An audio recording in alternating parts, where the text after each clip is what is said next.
Good morning, everybody. All right, here we go for our first lecture, if you will, on section 1. This set of notes is a little bit long, so I've broken it down into two distinct sections, section 1A and section 1B. So we'll be turning in two sets of Cornell notes for this one section. As this is our first one together, I also want to go through it a little bit slower, and I'll try and point out where the key terms are, which goes on the left-hand side of your Cornell notes, and then the bullet points go out to the right. So you'll put a key term, you'll take bullet point, bullet point, bullet point, bullet point, then your next key term will go here, and you'll take your bullet points out to the side. Hopefully you watched the intro video to taking Cornell notes, but anyway, here we go. So, in environmental science, the first one here, topic, understanding our environment and your essential question. This is something I want you to think about while we take the notes, and I want you to be able to answer it really for your summary. You could put this as the answer for your summary, or once again, give me a quick 2 to 3 sentences that does a quick sum of our notes today. So what is the difference between environmental science and ecology? A couple of vocab words, but it's a very unique difference that you really need to know. So right off the bat, you'll notice that I have things color-coded. In purple at the top, those are your key terms. Goes on the left-hand side of your note. So your first key term, what is environmental science? Now, in red, those are your vocabulary words. You're doing your vocabulary words for me differently on your vocab sheet, so you don't have to do them again here. So you can just skip it in part of your notes. So environmental science is in red. Anything that is in blue, you don't have to copy down. It's either redundant, we've covered it somewhere else, or like in this case, it's your vocabulary word. You've already done it. But environmental science, the study of air, water, the land surrounding an organism or a community, and this can range from a very small area to an entire biosphere, the entire Earth.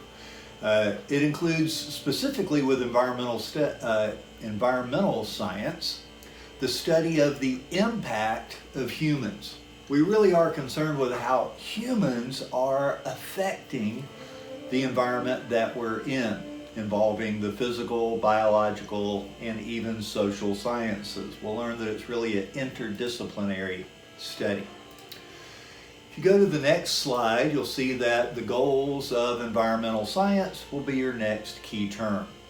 Now, I didn't point it out right away, but this will go much better if you have this video open on like one side of your screen or on your phone, and you have the PowerPoint open on another device, or just split your screens up. That way you can see the PowerPoint as I'm providing the lecture. It'll just go a little smoother.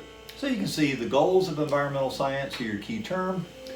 And a major goal of that is to understand and solve environmental problems.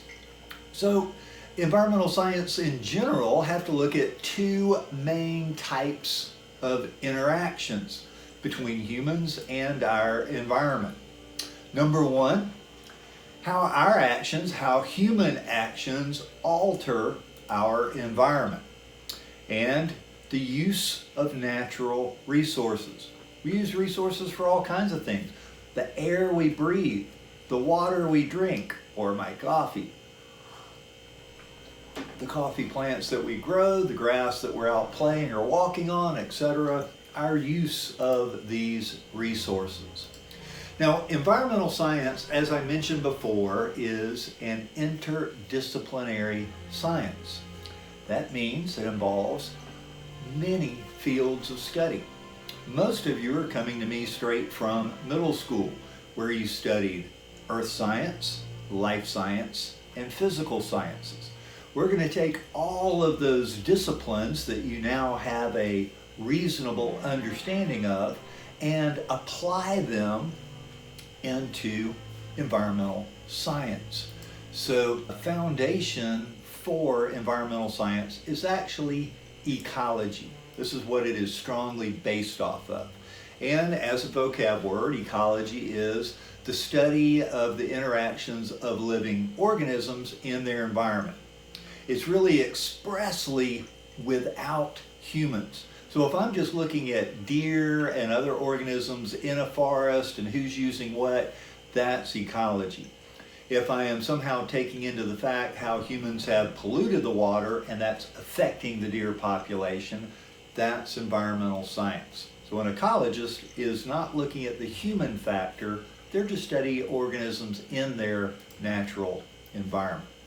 Well, when it comes to environmental science, you've got to have a decent handle on kind of what I refer to as the 5 basic sciences. First is biology.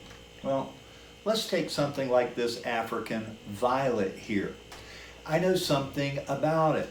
Well, it's got to have water to pull up into its root system. The leaves are going to take carbon dioxide from the sun. So it's going to take this abiotic, non-living carbon dioxide.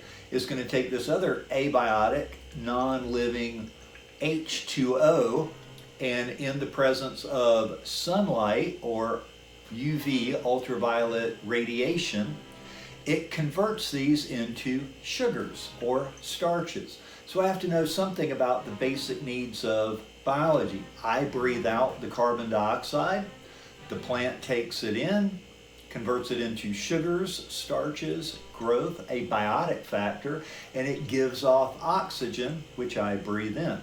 Have to know something about biology. We also need to know something about earth sciences, like this little clip here. You need to know something about earth science, like weather currents, or, for example, the water cycle.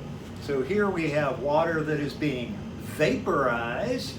The vapors rise up through the tube, collect here, they condense through here, and reform into water down here, just like in the real world.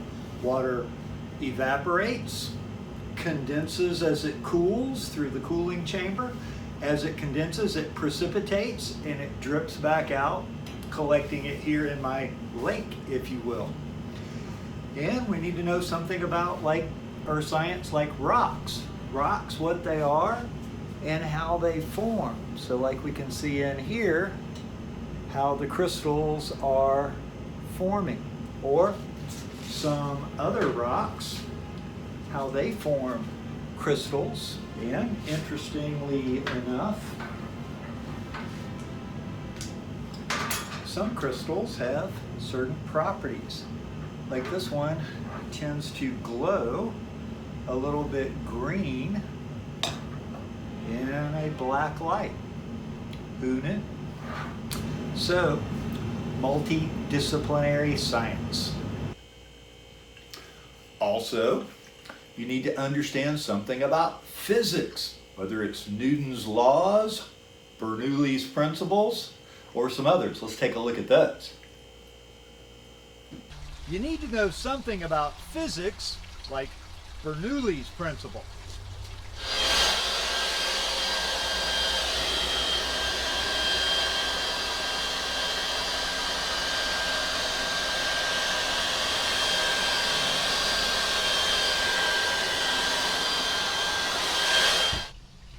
Or like Newton's third law, which says a increased force increases acceleration. So if I use small force, increased force increases the acceleration. How fast my nail moves into the wood. Or increased mass decreases acceleration. It's harder for me to move the large mass. And you need to know something about chemistry. Interaction, study of chemicals, atoms, how they're put together, which we studied. So right here, one of the aspects of chemistry is understanding something about acid-base relationships, which we'll look at more. So here I have a chemical. I put in an acid. Well, I have something that changes colors to let me know how acidic it is. Now this has an acid buffer in it, so it wants to buffer out the acid. Something like you go out and you eat some chimichangas and that night, ooh, I'm a little upset. Well, you take a antacid, which is really just an acid buffer. Now it's gone back to a blue, moving into purple. If I add more of the acid, like our stomach might make, it'll go to a red.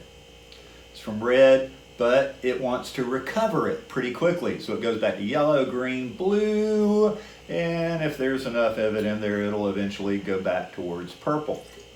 But once again, we need to know something about chemistry as we move in and look at environmental science. And the last thing, which is actually very important, is understanding some social sciences. So as you study social studies, how people are, interactions, etc., you may have learned some about geography, the relationship between where people live and features. We tend to set ourselves up near water sources, rivers, oceans, beside mountains, whatever. Anthropology, study of people and how we are, and sociology. For instance, is pretty important.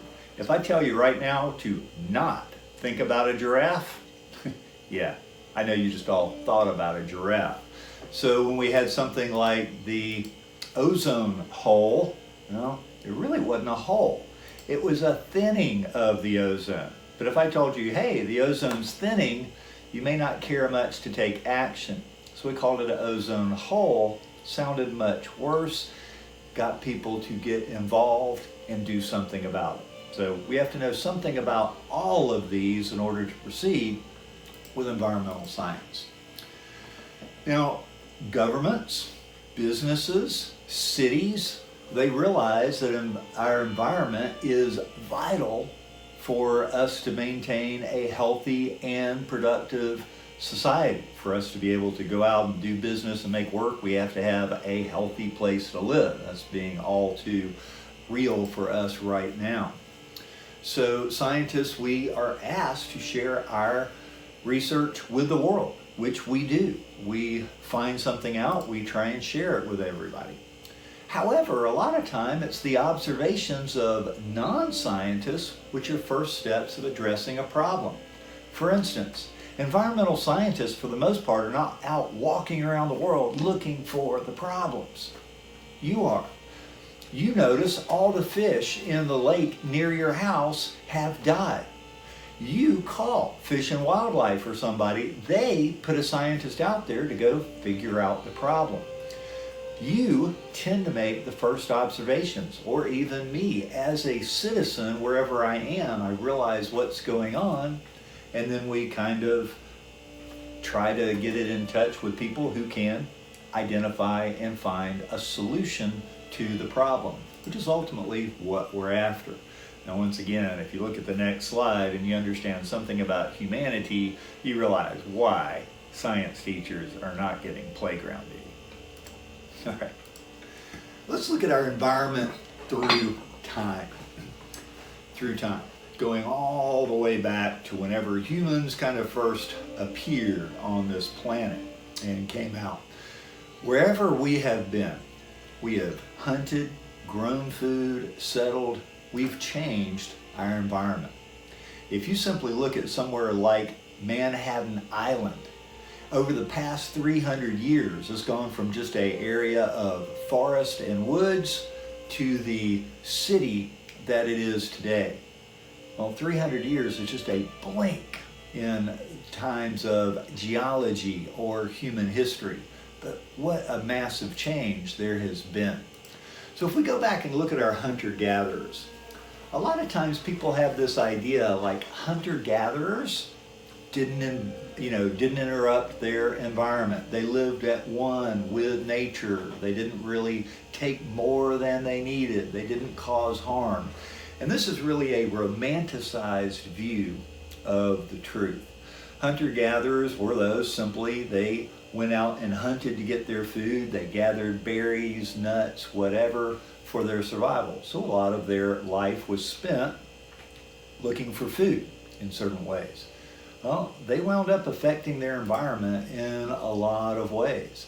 The Native American tribes, they hunted the buffalo, went after them. In order to hunt the buffalo, they would often set fire to the prairies to prevent the growth of trees. It was easier to hunt the buffalo without trees around, and also the buffalo wanted to come to areas that weren't heavily treed, so they regularly burned the prairies off in order to contribute to the bison continuing to come to that area. Yes, they would move with the bison, but they also tried to set up areas to make sure the bison would come from year to year. So this left it open grassland. Once again, better for hunting, affecting their environment. Now, in North America, we had rapid climate changes. There was overhunting by many hunter-gatherers, and this led to the disappearance of a lot of large mammal species. For instance, giant sloths. We don't see them anymore. These things were massive, 8-9 feet, huge. Well, they didn't move fast, and if you could get to one, it was an easy kill, and it fed the family, their tribe, for a week. Giant bison, we still know of the bison, but there was another variety species that were much larger. And we didn't hunt them to extinction, but you see my dog back here rummaging around at the area.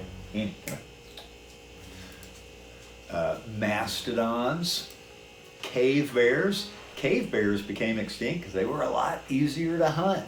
They were contained in one area. So the bears that tended to just live and stay in caves, they got hunted to extinction because they were easy to get to. And the saber-toothed cat, saber-toothed tiger, saber-toothed lion. Oh, they lived where we did. So if one came into that environment, we either had to leave, be in fear of it, or kill the cat. We tended to hunt them, not because we wanted their pelt or their food. They were a danger, and we wanted to get rid of a predator to us. So if you look at your next slide, you can see the U.S. dietary guidelines. Avoid fatty meats like the mastodon chasing you down. Eat your vegetables, and yeah, get some daily exercise. Good for you. All right, after the hunter-gatherer period, this led to the agricultural revolution. What happened is we went out somewhere and we found, in this case, say a tomato, more likely a blueberry or a blackberry. And on my way home, I stumbled and fell, and it fell to the ground and split open, and it was ruined, or I dropped some of my blackberries, blueberries, etc. And I went home, and I got beat by my parents for not bringing home enough food. But you know what? Next year, when I was heading out to the blackberry area, I realized some blackberries were growing where I dropped them last season. Now I don't have to go as far for blackberries. So this time I've got blueberries from way off on the other hill, and when I get close to the house, I trip and I fall and I spill my blueberries. Yeah, I'm gonna get beaten when I get home, but next year I can get blueberries right beside my house. Ta-da! The agricultural revolution is born. Started in many different areas, but we just realized I can take this thing I found there, put it in the ground here, and it'll be here next year. So we began growing food where we were instead of going out to find it. Happened around 10,000 years ago, and it allowed humans to begin to grow at an unprecedented rate. We had food right where we were. We didn't have to depend on the strongest and the fastest. Now people who are smart or clever were able to help out in many other ways. Once again, food became easier, more available, population grew. As the population grew, we began concentrating in smaller areas. Hunter-gatherers tended to be pretty small tribes, and we had to move around with the food from season to season. Now we can stay in one place. We don't have to travel as much. We don't have to be concerned that my brand new baby isn't going to make the travel. We're in one place, so increased pressure on the environment. It used to be when we had to pee and poop, we just went over there and we peed and pooped. But we were only here for a few months. And then we left and went somewhere else. We peed and pooped there, and then we peed and pooped there, and we peed and by the time we got back here, nature had done its course. Bacteria had eaten the poop, things that rain had washed it away, and it was good again. Now we're all living in one place, and we pee and poop here all the time. More people, all in the same place, began to create problem. Pressures on the environment grew. This also changed the food we ate. The food that we eat today, like this nice Roma tomato, as you well know, you go to the grocery store, there's not just Roma tomatoes, there's beefsteak tomatoes, vine ripe tomatoes, ugly tomatoes, 100 different tomato varieties. Well, what we did is when the tomatoes grew this year, I found this particular plant had really nice big tomatoes, and I liked that. So I kept the seeds from that one and planted them next year. And then of the best tomatoes the year after that, I kept those seeds and planted them, and over time the plants were modified and we have different variety of tomatoes. So it was just a slow, normal, natural process of saving the seeds we wanted.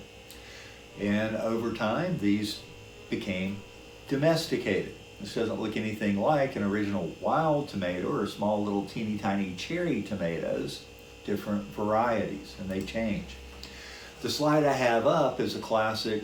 All of these, kohlrabi, kale, broccoli, Brussels sprouts, cabbage, and cauliflower, all come from the mustard plant.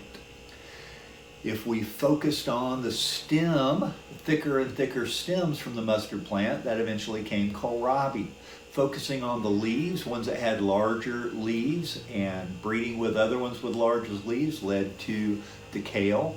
The flower buds, the flower part of a mustard seed, is what we focused on, getting bigger and bigger ones to develop broccoli, etc. So we just found a feature on this particular plant that we liked, and we kept growing, breeding it with others that had larger things just out of minor changes, adaptations in the plant. However, with the agricultural revolution, a lot of habitats were destroyed. In the United States, specifically our grasslands. The grasslands are gone. We've replaced them with farms. It's now wheat, barley, grains of some kind. Those just original thousands of acres of grasslands, we've turned them into farmlands by and large.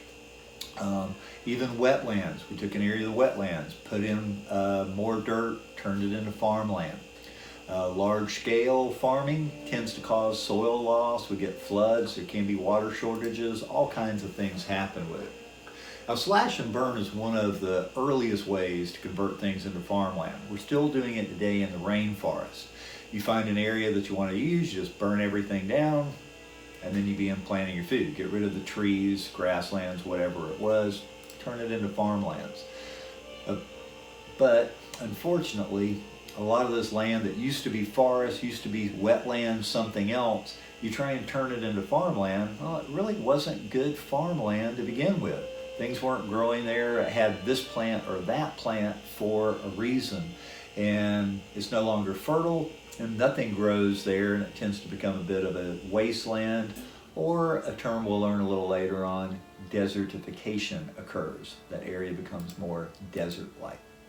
Well, hunter-gatherer led into the agricultural revolution. The agricultural revolution led us into the industrial revolution. Somewhere in the late 1800s in England, the Industrial Revolution was born, if you will. The biggest thing that we really focus on in the world of environmental science is a shift to fossil fuels.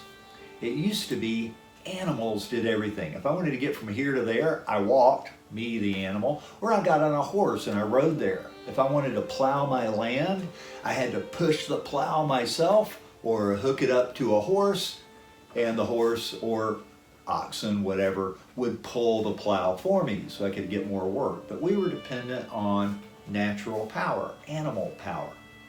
Well, with the discovery of fossil fuels, coal and oil. Now, we've known about coal for quite a while, but oil was new. And being able to put oil into a machine for fuel, like gasoline, changed the landscape greatly. It changed society. It made efficiency so much more. Now, my family used to be able to maybe do 10, 15 acres with our mule plowing. Now with a tractor, now I can do 100 acres, 300 acres, 500 acres.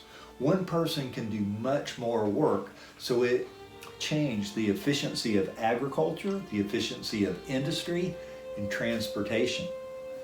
Let's say it used to be that I grew tomatoes. Well, when I had ripe tomatoes, I couldn't get them very far. I had to throw them in a horse and buggy. Well, I could sell them in this town, maybe the next town, but I couldn't get it a state away. So I was limited to who lived here.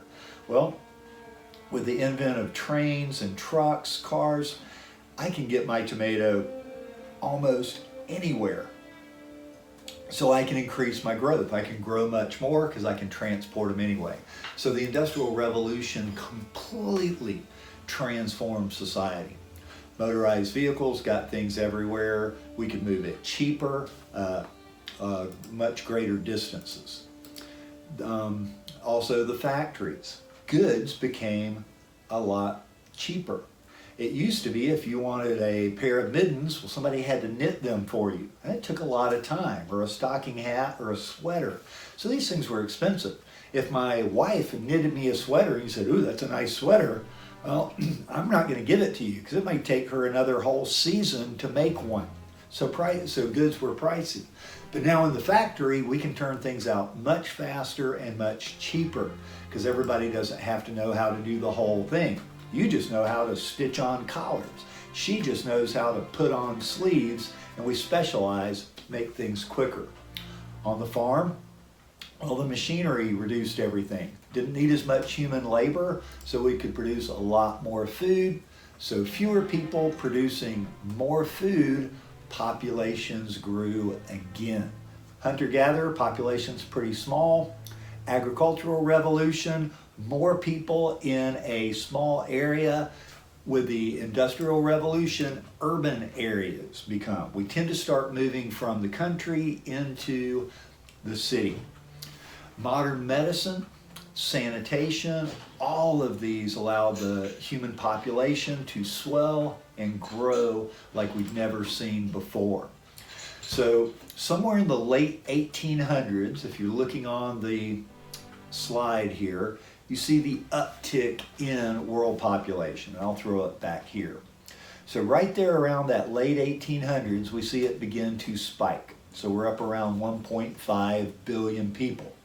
Well, 50 years later, we're at 2.5 billion, another 50 years, 3.5, where today we're right at 8 billion people. This number is beginning to tick up very rapidly. And the next slide is just showing a beach in China. Populations are just crazy. But this improved our quality of life greatly. Well, the light bulb was invented so we could see at night or in other places. Agricultural productivity increased. Once again, sanitation, learning about germs, viruses, how to try and keep them at bay. Medical care vastly improved. But along with all of these improvements came some environmental problems. We can track most of our environmental problems of today back to the Industrial Revolution. The beginning the use of fossil fuels led to a lot of pollution and habitat loss. In the 1900s, the societies began to use a lot of artificial substances in place of raw animals and plant products. Plastics, for one, would come out. Plastics, we began to use artificial pesticides. Instead of just planting a plant that they didn't like, we started putting chemicals on the ground, on the plants.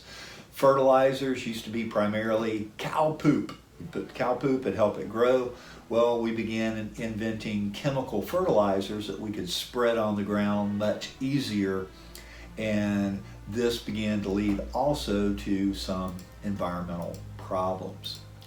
They did make life easier. If If I want a nice green grass lawn, it's a lot easier to go to Lowe's, buy some fertilizer and scatter it about, as opposed to trying to spread cow manure out in my yard. It's not as easy.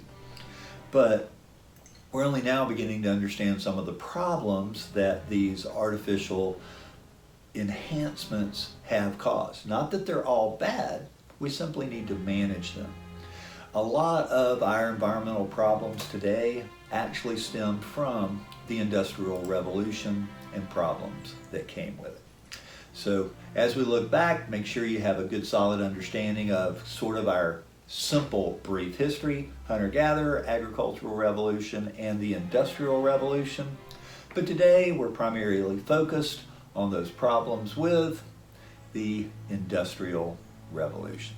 All right, that wraps it up for Section 1A, and we'll see you next time when we look at Section 1B.